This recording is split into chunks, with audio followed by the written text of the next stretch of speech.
बिस्मिल्लाहिर्रहमानिर्रहीम। अस्सलाम वालेकुम। आज मेरी वीडियो उन सब के लिए जो नज़ला, ज़ुकाम, खांसी, गला से बहुत ही परेशान हैं। उन सब का हल आज तोड़ निकालेंगे अपनी रेमेडी में। आप सबको बहुत पसंद आएगी जो जो मैं आपको रेमेडी इसमें बताऊंगी। ज़रूर पूरी वीडियो देखनी है। और गला जैसे नाक में रेशा जम गया है, गले में रेशे की आवाज़ आती है, उस सब को उन सब चीज़ों के लिए ये एक ही हल है जो कि मैंने बताना है आपको कि ये किस तरह हल होगा। जुकाम, नज़ला, जुकाम, बुखार, ये सब कैफियत एक ही चीज़ का नाम है। गला खराब, जुकाम हो तो फौरन बुखार।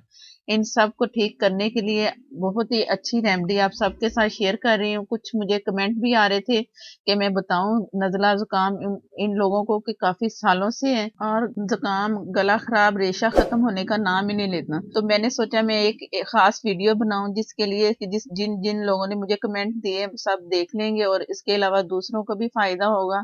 तो अपनी बहुत ही अच्छी रेमेडी आप सबके साथ शेयर कर रही हूँ। तो देखते हैं अपनी तमाम। अगर वीडियो अच्छी लगे तो लाइक देना मत भूलें और नए देखने वाले जिन्होंने चैनल को अभी तक सब्सक्राइब नहीं किया वो प्लीज चैनल को सब्सक्राइब कर लें। साथ में जो बेल है उसे जरूर प्रेस करें, उसी से ही आपको नोटिफिकेशन मिलेगा और मेरी हर नई आने वाली वीडियो जो कि रेसिपी भी होगी और होम रेमेडी जो कि आप सबको बहुत ही फायदेमंद साबित होगी। जरूर ट्राई करनी है जो भी मैं आप सबसे शेयर किया करूँ रेमेडी, क्योंकि वो आजमाई हुई रेमेडी होती है।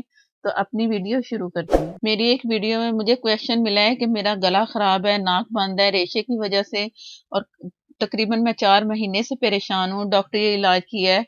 तो अगर डॉक्टरी इलाज करें ना, मेडिसिन खाएं, रेशा हो तो वो भी बिगड़ जाता है। इसे कहते हैं नाक में अगर रेशा जमा हुआ है ना तो वो रेशा जो नजला जुकाम है ना वो बिगड़ जाता है गोलियां खाने से। इससे उसके साथ अगर हम रेमेडी शुरू कर लेना तो उससे काफी फायदा होता है। तो इस रेमेडी के लिए मुझे चाहिए छिलके लहसुन के, जो कि ऊपर से लहसुन के छिलके उतारते हैं। इसमें से सिर्फ लहसुन नहीं चाहिए, सिर्फ छिलके चाहिए। इसकी हम स्टीम तैयार करेंगे जिससे आपकी नाक खुलेगी, गला खुलेगा। आपका प्रॉब्लम 4 महीने से है वो अब इंशाल्लाह ताला बहुत जल्दी ठीक होगा। और इसके अलावा और भी मेरे पास कमेंट थे नज़ला जुकाम के कि हर वक्त नज़ला रहता है, 1 साल से नज़ला है, ठीक नहीं हुआ। तो इस तरह करके ये सारा तमाम हल मैं आपको दिखा रही हूँ, आप देखें और अमल करें तो बहुत ही फायदेमंद होगा ये आपके लिए सारा पूरी वीडियो। इस वीडियो शुरू करते हैं। मैंने एक बर्तन में पानी लिया है और छिलके मेरे पास हैं। छिलके इतने हैं कि ये इतने हाथ में आ जाएं, हाफ कप से कम थोड़े से। और पानी बॉयल होने से पहले पहले पानी बॉयल करना है, उसके बाद छिलके डाल के इसे मैं 2 मिनट के लिए ढक देना है ताकि ये लहसुन का जो इसमें फायदा हमें चाहिए ना वो होगा। और इसमें मैं डालूंगी, इसमें मैंने डाल दी विक्स। विक्स थोड़ी सी लेनी है, जैसे आपको नजर आई है ये विक्स है। ये मैंने बहुत थोड़ी सी विक्स लेके इसमें शामिल की और आपने इससे फौरन स्टीम लेनी है। 3 मिनट पहले मैंने बॉयल किया और ये स्टीम के लिए तैयार है। डाली और स्टीम लेनी है तौलिए से। तकरीबन तब तक लेनी जब तक पानी ठंडा ना हो जाए। जिसकी ज्यादा हालत खराब हो ना तो वो ज्यादा देर तक ये स्टीम ले। इसी से ही नाक खुलेगा, गला खुलेगा। आपने आंखें भी खोल के रखनी है, नाक से भी सांस लेना है, गले से भी हवा जैसे अंदर लेके जाते हैं इस तरह लेना है। नाक से गले से हवा लें, कभी गले से लें कभी नाक से लें, आंखें खोल के रखें। तो इंशाल्लाह ताला बहुत फायदा होगा। इस तरह करके आप दिन में 3 दफा ये स्टीम लें जिन्हें ज्यादा तबीयत खराब है। आस्ता आस्ता कम भी कर लें। उसी पानी से मैंने पानी थोड़ा सा इसमें लेना है। कप में पहले मैंने नॉर्मल पानी रख लिया है।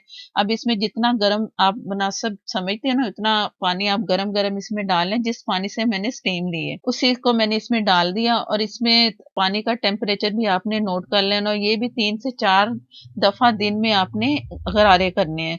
और ये मैं इसमें सिरका डाल रही हूँ, तकरीबन 4 कतरे इसमें डलेंगे। गिन के आप 4 कतरे सिरके के डाल लिए। और इसमें अब मैं नमक डालूंगी। नमक है हाफ टी स्पून। और ये पूरा कप भी आप पानी का भर सकते हैं नॉर्मल, आज जितना आप पानी गर्म बर्दाश्त करो। थोड़ा सा सादा ले लें, कुछ वो ले लें या उसी को नॉर्मल करके गरारे कर ले। चम्मच से हिलाया और उसे दिन में 3 से 4 दफा अपने गरारे करने हैं। सुबह सुबह भी करने हैं। और ये मैं इसमें नमक शामिल कर रही हूँ, हाफ टी से भी थोड़ा कम है क्योंकि पानी मैंने हाफ कप लिया है। ये आपने जरूर अमल करना है। पहले स्टीम का करना है, उसके बाद ये गरारे करने हैं। ये जिनके गले दुखन होती है ना बोल बोल के ज्यादा बात करने से, या कहीं फंक्शन पे जा रहे हैं, गरम सरद ठंडी चीजें सब खा रहे हैं और गला खराब हो रहा है, बोलने में भी तकलीफ हो रही है, ये सब उसी का हाल मैं आपको बता रही हूँ। ये स्टीम का और ये जो गरारे हैं ये मैं खुद करती हूँ। कभी ऐसा हो जाए या किसी में घर में किसी को हो या किसी और को हो, तो ये मैं रेमेडी ज़रूर सबके साथ शेयर करती हूँ और सबको बहुत ही इससे फ़ायदा पहुँचता है। आप ज़रूर ये सब करें जो मैं आपको बता रही हूँ। इस तरह गरारे करने के बाद और हल्दी की बारी आ गई। हल्दी में भी बहुत अच्छे बेनिफिट हैं। ये भी एलर्जी हो जाए हमें या गले में खराशी हो या रेशा हो, तो जिसम दर्द के लिए भी दूध में हल्दी डाल लें ना, तो वो भी बहुत फ़ायदेमंद है। आपने क्या करना है, 1 गिलास जितना आपने दूध पीना है वो लेना है, हाफ़ टी स्पून अच्छी वाली सही हल्दी जो होती है, खुद पिसवा लें या आप जहाँ आपको हो कि ये चक्की से मिलती है अक्सर हल्दी अच्छी सही, तो आप वो हल्दी लें, हाफ़ टी स्पून, 1 कप, जैसे ये मेरे पास मग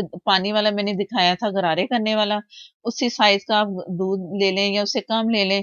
तो वो आप दूध और हल्दी, चीनी थोड़ी-सी डालनी आपकी मर्ज़ी है, उसे बॉयल करें, 1 से 2 मिनट बॉयल करके और उसे रात को सोने से 1 घंटा पहले आप पिएँ उसे, और इंशाल्लाह इससे भी आपको बहुत फ़ायदा होगा। ये भी आप करें। एक मैंने कहवे की भी एक रेसिपी दी हुई है, वो भी, उसका भी लिंक आपको मिल जाएगा। वो भी दिन में 3 से 4 दफ़ा करें। ये पूरे अमराज़ के लिए जो कि मैं बता रही थी, गले में रेशा है या गले में रेशा अटका हुआ है या गले में हर वक़्त रेशा रहता है और या नाक बंद है, गले रेशे की वज़ह से येलो कलर का रेशा निकलता है, सर से ऐसे लगता है कि सर की नसें सारी भरी हुई हैं रेशे से। ये तमाम जो आप सबके साथ जो मैं शेयर कर रही हूँ चीज़ें, आप तमाम करें। और वहाब भाई, जो आपने मुझे कमेंट में कहा है कि आप काफ़ी परेशान हैं 4 महीनों से, तो आप ये सारा करें और उसके बाद फिर मुझे बताएँ। इंशाअल्लाह ताला आपको बहुत फ़ायदा होगा। और दूसरे जो मुझे कमेंट में भी जिन्होंने रेशे, ज़ुकाम का जो पूछा है ना, वो सब ये करें। जिनको ये तकलीफ है वो भी करें और मुझे कमेंट में आके बताएं कि फ़ायदा हुआ है, क्योंकि फ़ायदा ज़रूर होगा।